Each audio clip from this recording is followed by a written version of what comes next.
मानव इतिहास का सबसे प्रारंभिक चरण कहलाता है निम्न पुरा पाषाण काल, अर्थात अर्ली लोअर पेलियोलिथिक एज। ये काल लगभग 5 लाख से लेकर 50,000 ईसा पूर्व तक माना जाता है और इसका अधिकांश समय हिमयुग यानी आइस एज में व्यतीत हुआ। इस काल की संस्कृतियों का नामकरण मुख्य रूप से औजारों के प्रकार के आधार पर किया गया। सबसे पहले हम देखते हैं चॉपर, चॉपिंग या पेबल संस्कृति। इस संस्कृति में मानव ने गंडासा और खंडक जैसे सरल पत्थर के औजार बनाए। औजारों के प्रकार के आधार पर इसे हैंडैक्स क्लीवर संस्कृति, जिसे एशुलियन संस्कृति भी कहा जाता है। इस काल में मानव ने हैंडैक्स और क्लीवर जैसे अधिक विकसित और संतुलित औजारों का निर्माण किया।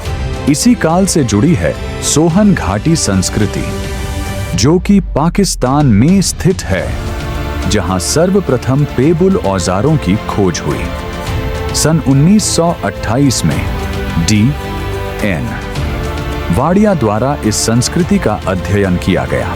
भारत में सबसे पहले हैंडैक्स या हाथ की कुल्हाड़ी मद्रास के पास पल्लवरम में मिली। इसके खोजकर्ता रॉबर्ट ब्रूस फूट थे, इसलिए इसे मद्रास संस्कृति भी कहा जाता है। हैंडैक्स यानी हस्तकुठार बनाने के लिए मुख्य रूप से क्वार्ट्जाइट पत्थर का उपयोग किया गया।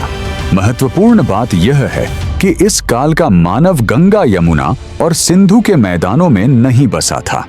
इस समय का मानव होमो इरेक्टस अर्थात प्रारंभिक होमिनिड मानव था। यही वह दौर था जब मानव ने सभ्यता की दिशा में पहला कदम रखा।